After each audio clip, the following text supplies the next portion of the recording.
Kia ora, and welcome to Oho Ake Books. My name is Farayus. Now, unfortunately, if you're listening to this podcast, you're not going to see that I got into my tickle trunk and I've got a costume out, and I'm wearing a costume. But if you're on YouTube, you can see that I'm in a costume. I'm wearing my silky, slutty, sexy nightgown. I'm wearing a wig. And this is the colour my hair would be if I had long hair, purpley violet for sure, and my shamanic panda hat as well. So my life, I'm going to talk about my life for the last few months and how crazy it has been and how wild it's become. So therefore, me talking about that, I thought, well, I might as well go into my tickle trunk, pull out some crazy costumes, some dress-ups that I've rocked at festivals and parties for the last few years, and I don't really get a chance to wear much anymore, so maybe I'm going to start wearing them around the house a bit more. And just talk about how wild and mad my life has been in the last few months, because it has been utterly and completely bananas. So, let me just get my notes out here. Oh, there they are. So, let me start with this. I think energetically, since 2012, December 21st, 2012, the winter equinox, winter solstice, things went from, if your foot was on the gas pedal up until 2012, about a quarter of the way. On the event of the winter solstice, the foot went from being quarter on the gas pedal down to about half, and shit began to accelerate really, really quickly. Now, if you could ride that big motherfucking wave, if you could ride that wave, get towed in behind a jet ski and foil into that wave, that huge wave, and did your shadow work, did your personal development work, and understood and were mindful about your choices that you made, you could ride that wave to a place of greater understanding, deep wisdom, clarity, and get some really good work done. Now, for me, it was definitely a balance of bit of both, bit of actually really riding the wave through social interconnected relationships with people, and then meeting my ex-partner Inga and having 2 years of really deep, crazy, wild shadow work with her, but also incredibly powerful and beautiful connective love. I adored that woman. I really did. And my connection with her intimately was off the fucking charts. As a Scorpio, I always connect through my sexuality. It's always what I've been into, right? Scorpios, sex and death. Oh, imagine me on a speed date. Hey, what are you into? I'm into sex and death. Oh, I'll fucking see you later. Catch you. Off you go. It's the next person. You know what I mean? Because seriously, but as a Scorpio, it's what my nature has always been. I've always been intrigued by these two things. And of course, if you look at the French interpretation of an orgasm, la petite mort, the little death, well, it kind of makes sense if you're a Scorpio to be in this position where you're really into sex and you're really into death, because they're the same thing in the end. As my friend Tabash said, who's been dead for 5,000 fucking years, as he said to me once, he said to me, you know what death is like? I said, tell me. I want to know.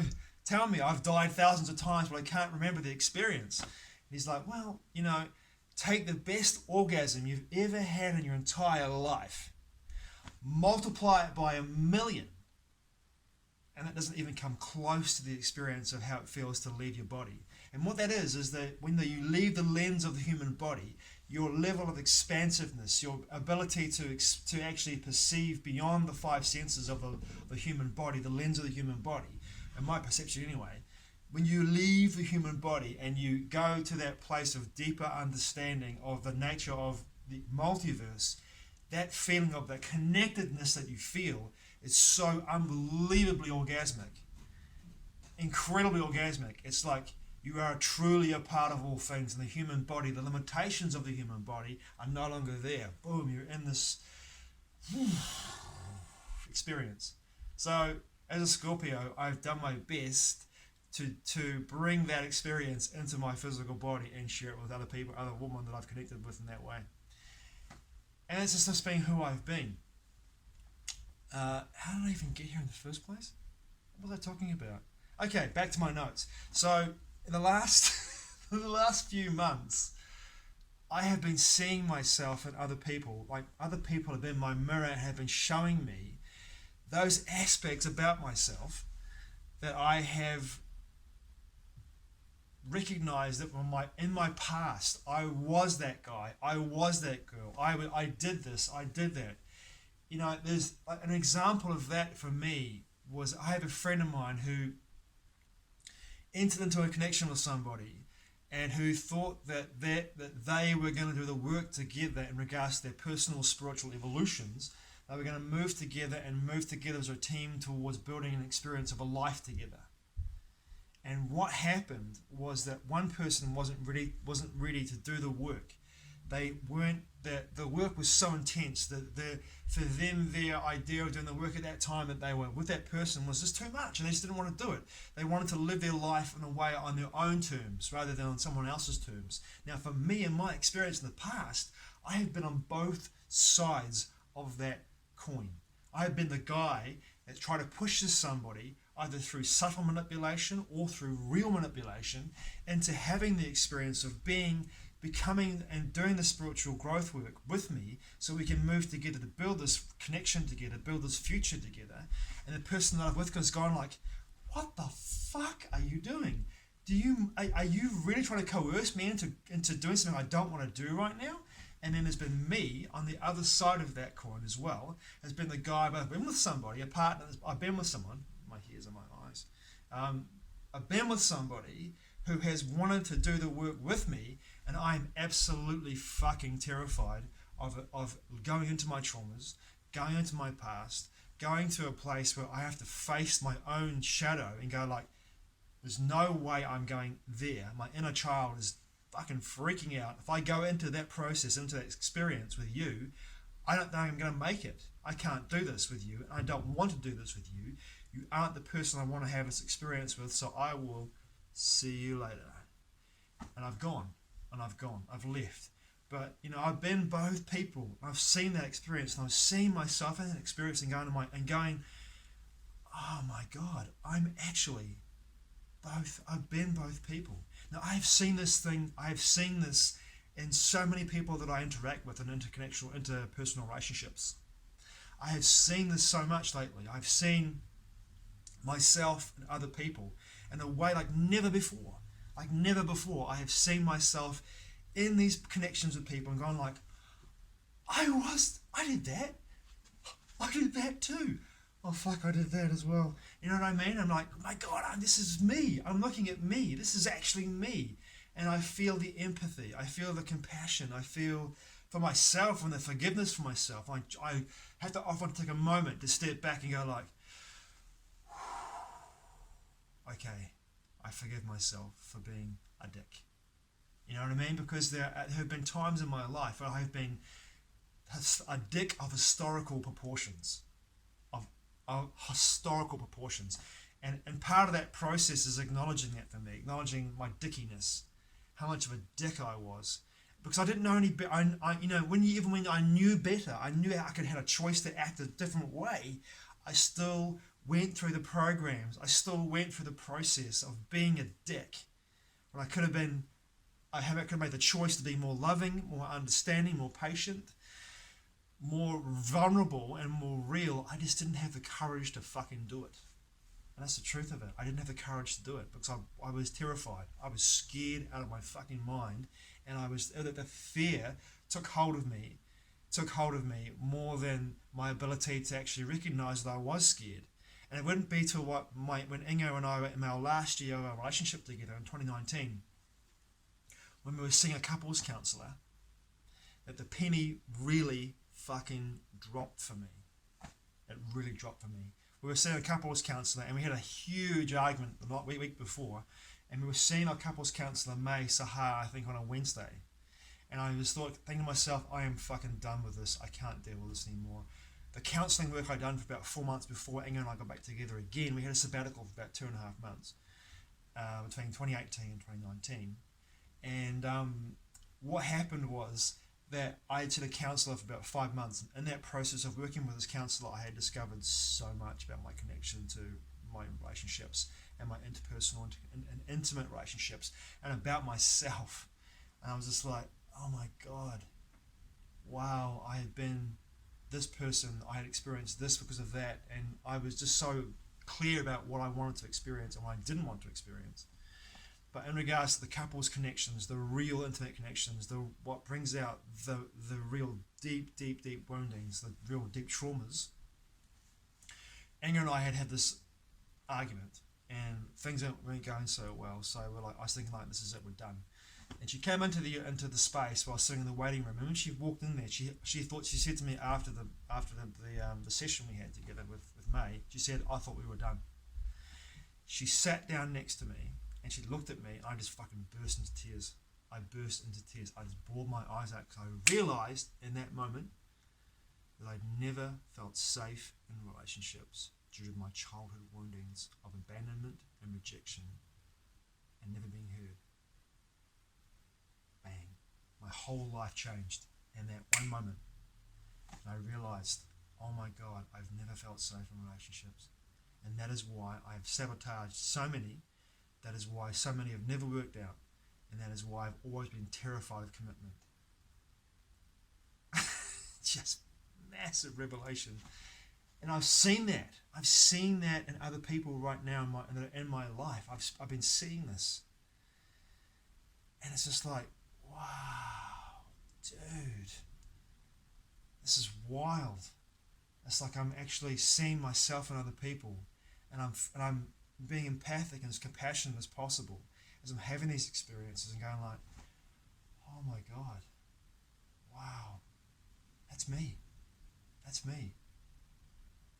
Wow, I don't need to be in a relationship with somebody to understand this. That's me. Because other people are having those connections and I'm seeing it all around me. It's utterly mad.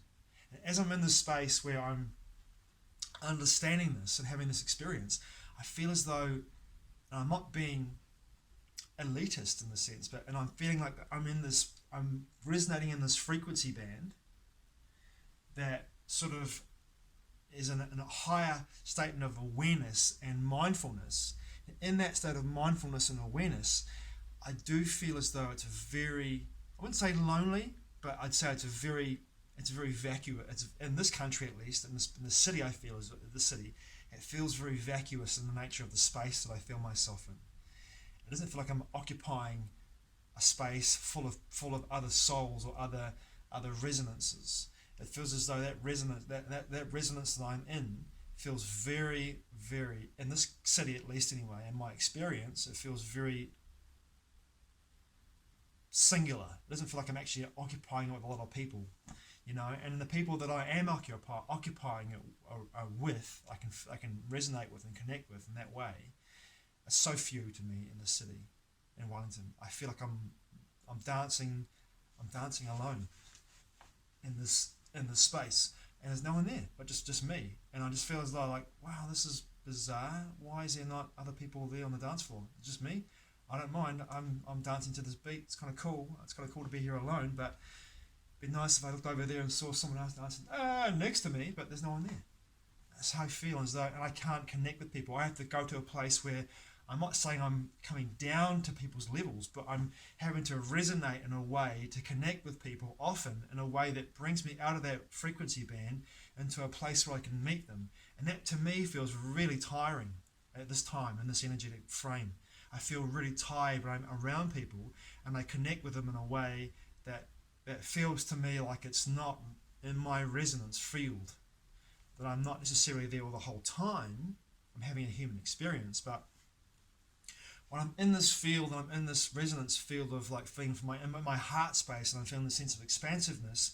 When I'm around people that feel more constrictive and more in their humanness rather than their God nature, it feels to me it's quite tiring, because I am in some level, and I believe it's the level of entrainment, that I have to entrain to them rather than them to me.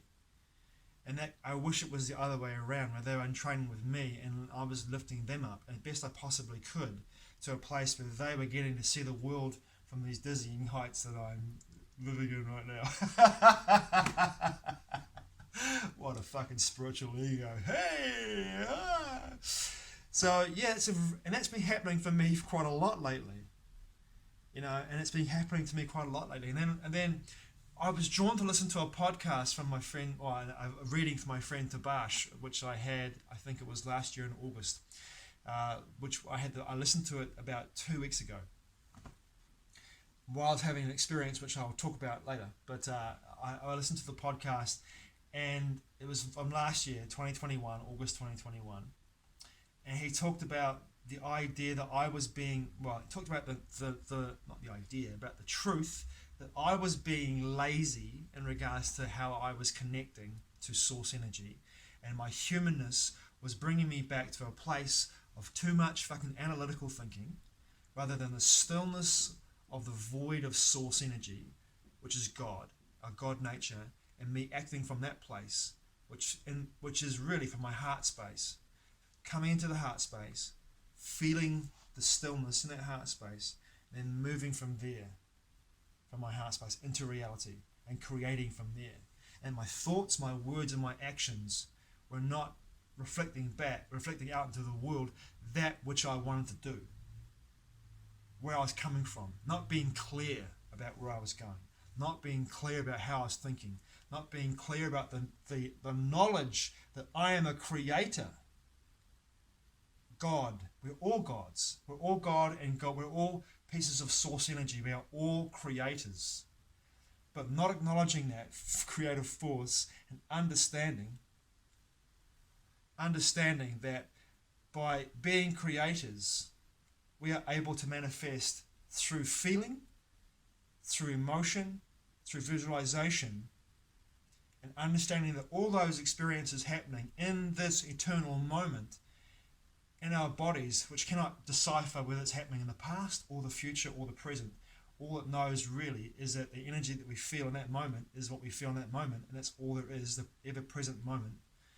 And how many times have I had experiences in my life that I've been thinking and feeling, and I've been in a hamster wheel of my own patterns and beliefs and emotional programs, and manifested in my life that which I don't want to experience?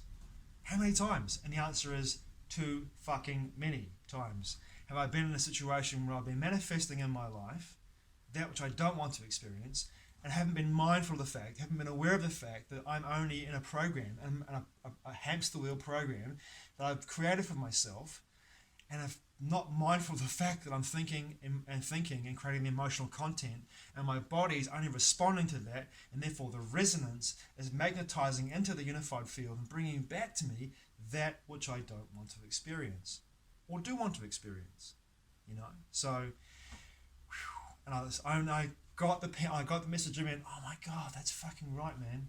I'm a creator. What am I doing? Thinking, acting, and feeling the way that I am. Why don't I have to be more mindful of my thoughts? It's taking me a while to get there. Being more mindful of my thoughts, being more mindful of the way I'm using my words, because words cast spells. Be mindful of the way that I'm feeling and what I want in my life. Be mindful of these things. And that was for me, it was like a massive revelation in that moment. And what had come from that, what had been the moment that had brought me to that place, was that my friend Bryce, who's been going in the ocean, jumping in the water in the ocean or in rivers or in lakes I think it's almost 190, almost 200 days now. He said to me, we had a call one day, like a call on our cell phone. We talked for maybe about 2.5, 3 hours on the phone. And during the conversation, he said to me, "What's your word worth to you?" And I said, I called in Stuart Wilde, affirmations, and I said, "My word is law unto me. By believing in the strength of my own reality, I create all that I want to, I manifest all that I want to create." And he said, "Okay, give me your word that you're going to jump in the water every day for a year. Every day. Lake, river, or the ocean. You're going to do it every day for a year." I said, "Every day for a year?" He's like, "Every day for a year. Doesn't matter if it's raining, howling winds, snowing, whatever. You're in the fucking water." And I was just like, "Yep, I'll do it. I'll do it." I have been in the water, in the ocean here at Island Bay, near where I live in Wellington, every day for almost 3 months.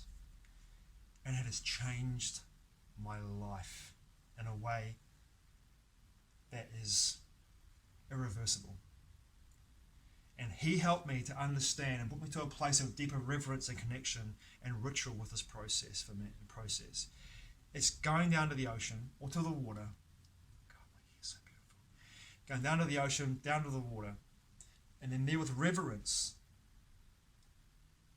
connecting with the planetary consciousness, connecting with the consciousness of the ocean, connecting with that water, connecting with the energy, the spirits, the elementals of that ocean, of the water, of the earth, and making it quite clear that I'm entering into that space with reverence, as if it was a temple that I'm entering into, and asking for healing, asking for alignment, asking for the forces that will bring me to a place of deeper understanding of my place in nature. And let me tell you, man, it has changed my fucking life. In the water here in Wellington, on the south coast, it's not warm. It's not quite an ice bath, but it's pretty fucking close. But I love it. I love it. I absolutely love it. Every morning at 7 a.m. I'm down there in that water. Boom, straight in. I love it. Pray before I get in the water, and I'm in the water. Straight in there. And I love it. I absolutely love it. The only thing is I have to get out. That's the only thing. And when I get out quite often, I'm not hypothermic, but it is pretty cold when I get out of the water, often with the wind, but it's changed my entire perspective. It really has. It's a beautiful thing too, to come to that place. To come to that place where you know that your word is law. And you know that by the spell that you cast through your word, you are personally responsible for everything that you experience in your life. Through your thoughts, through your feelings, through your emotions, through your words, you are responsible for everything that you feel and you experience in your life. You're a creator. You created all of this. You created all of this. To come to that place of knowledge and deeper understanding is like, and be grateful for the experiences that you have, that sense of gratitude, it just changes your whole, it reframes reality in a way that, for me anyway, reframes reality in a way that makes me feel so much more empowered about living and fearless in my connections and fearless in my decisions and my choices. I mean, look at me.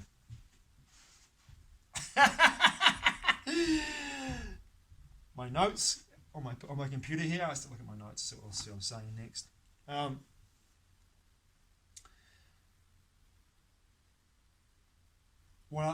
Yes. So,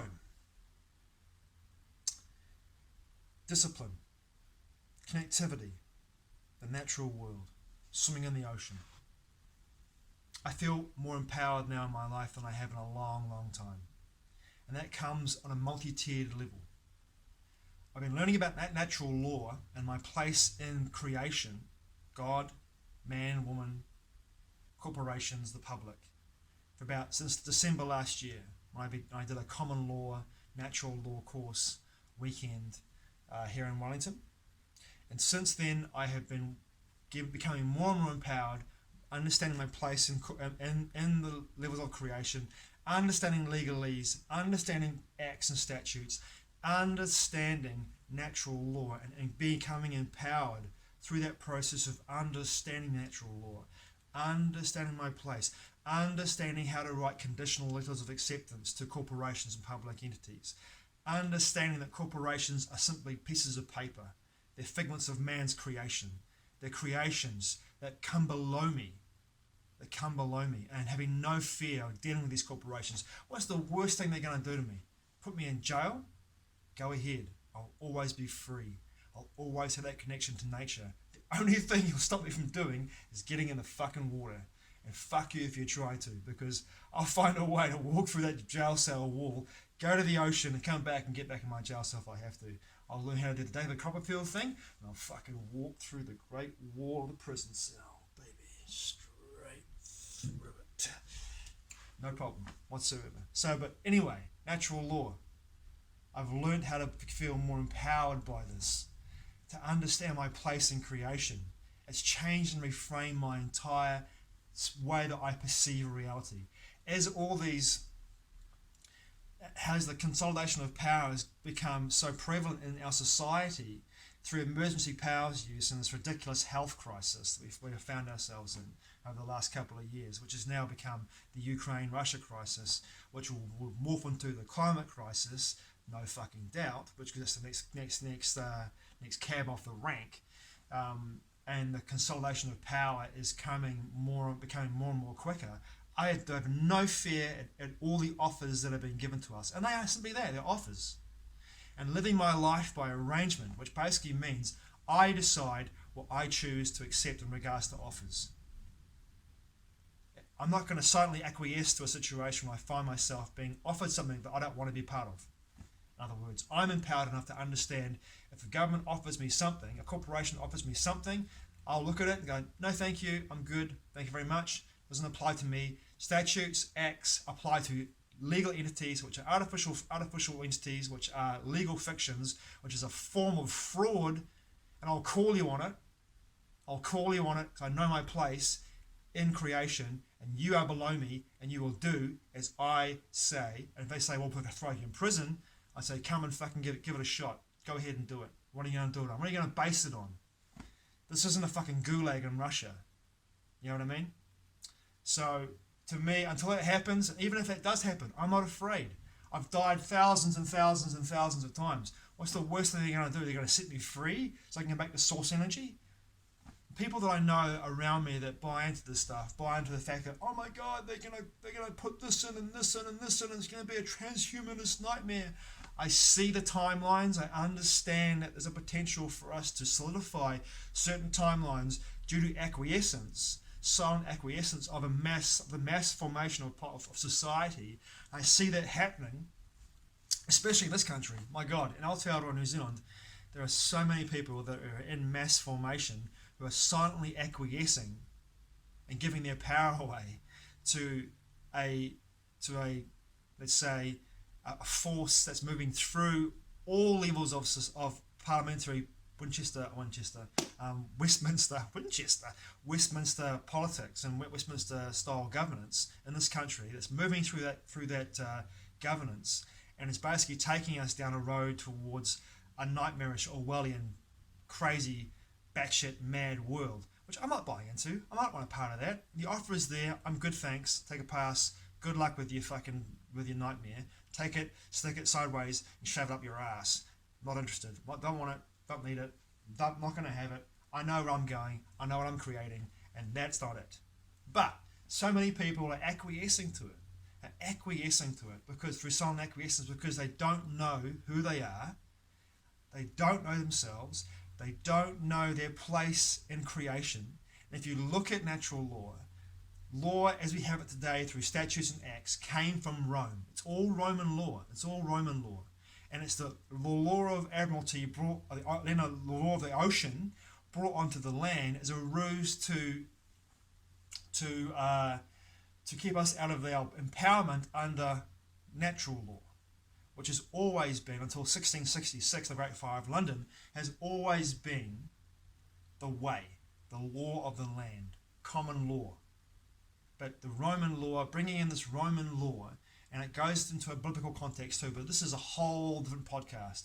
But to me, the idea of empowerment, of knowing thyself, knowing thyself is the most important aspect of what I've learned in the last 6 months.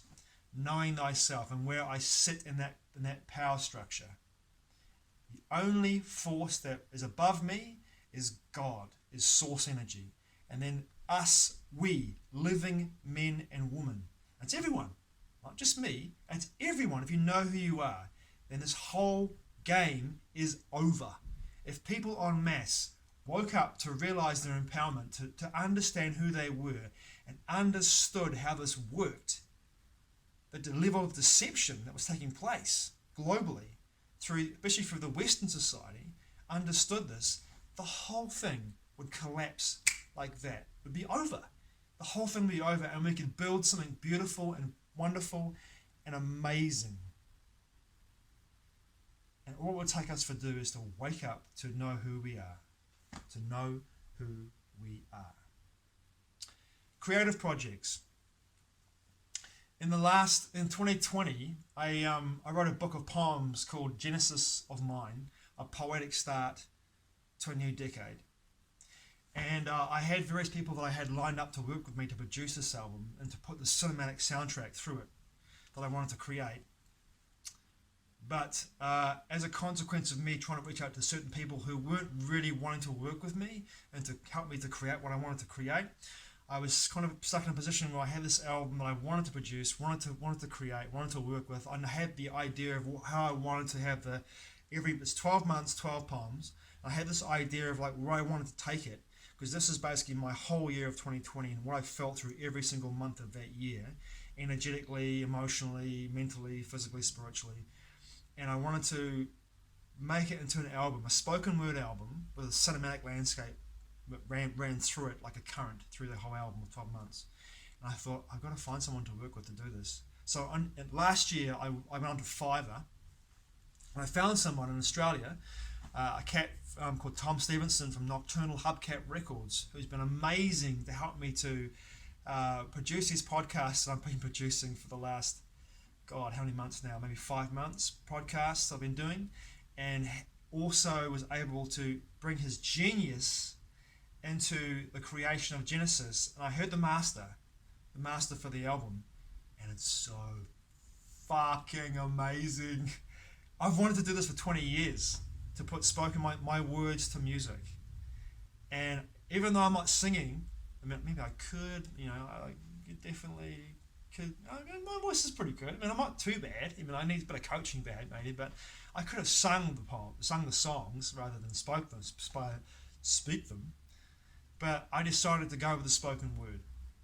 And the album is finished, and now my cover illustrator, who's been working with me since 2008, Amber Coburger, is actually doing my cover for us, for me and Tom, for the album. And the album, I'm looking at releasing this creative project.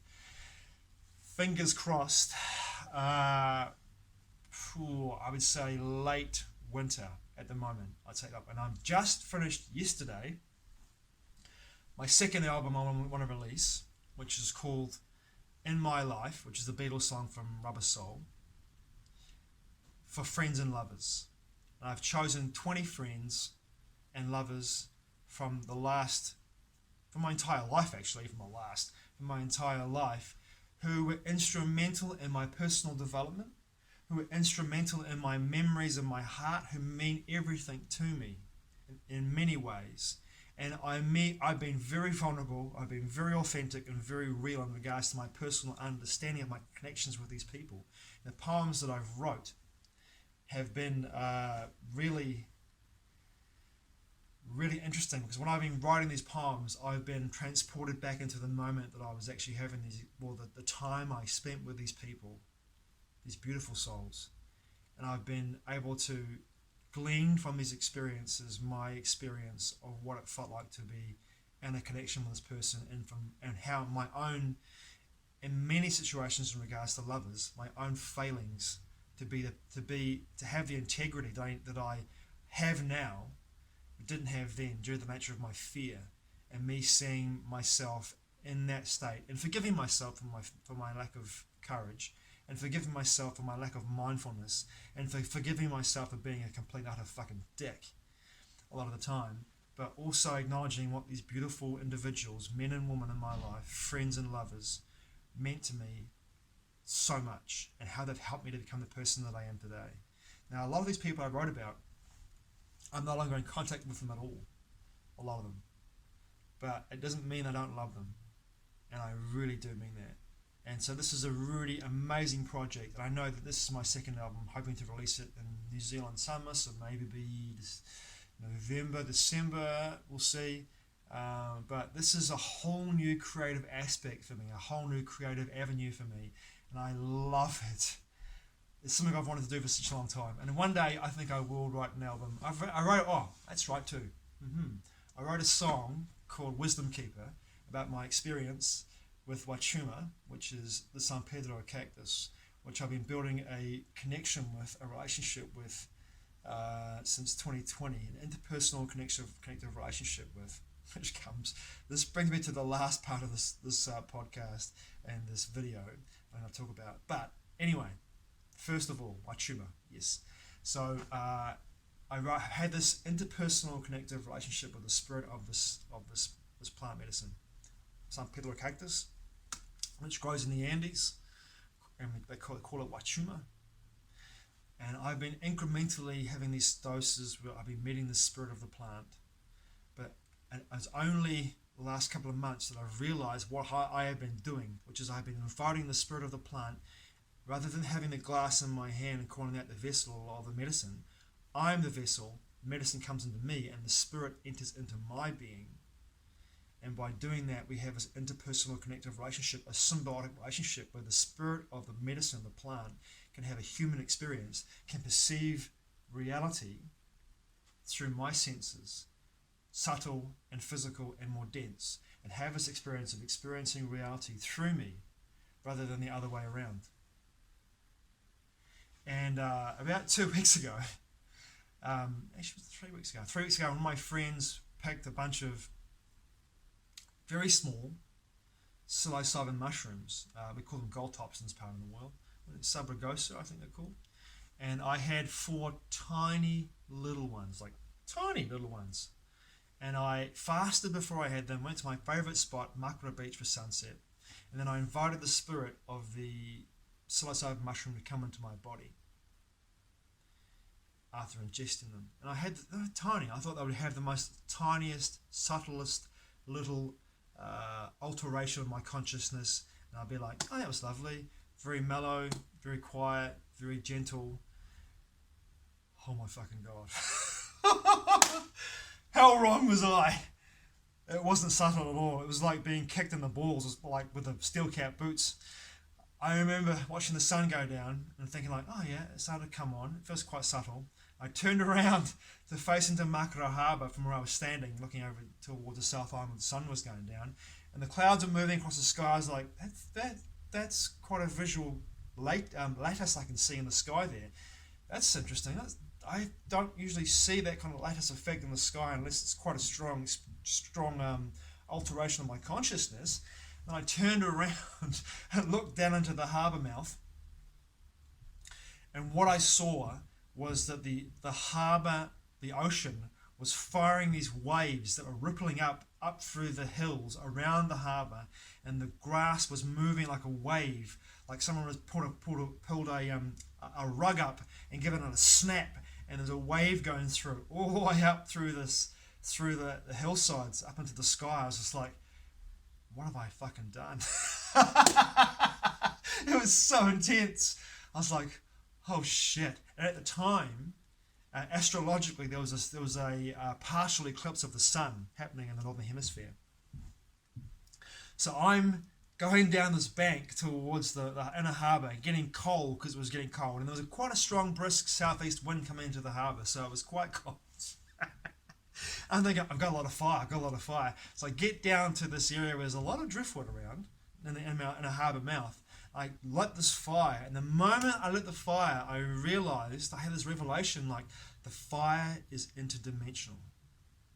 And by lighting this fire, you are bringing in the spirit of this energy from another dimension into this dimension. And the fire is an interdimensional entity. And I've just brought this interdimensional entity into this fire. I was just like, and into this experience. I was just like, oh my God, this is just like, what's going to happen next? And I was sitting there in front of the fire, looking around because there was driftwood all around me. And I was thinking to myself, the last thing I need right now is for all this to catch fire and me trying to put it out. I need to be real careful because I am in super deep right now. And even though I don't feel like I'm out of control, I do feel as though if that catches on fire right now, I'm not sure if I'm going to be able to put it all out. And then it got dark. I thought, okay, you know what? The wind's getting up. I'm just going to put this out. I'm going to have to go home. And, you know, by the time I get home, I'm sure this in deep experience will have shifted, and I'll feel more attuned to a place where I'm actually able to handle this, and it'll be fine, you know, no worries. And I hear this dragging sound, like someone's dragging a stick. And I think, that is really weird. I can't see anybody. It's almost pitch black. There's no one around. What am I hearing? Where is this coming from? I'm thinking like, this is kind of spooky, almost paranormal. What's happening here? What the fuck? And I look around, can't see anything. I turn right around.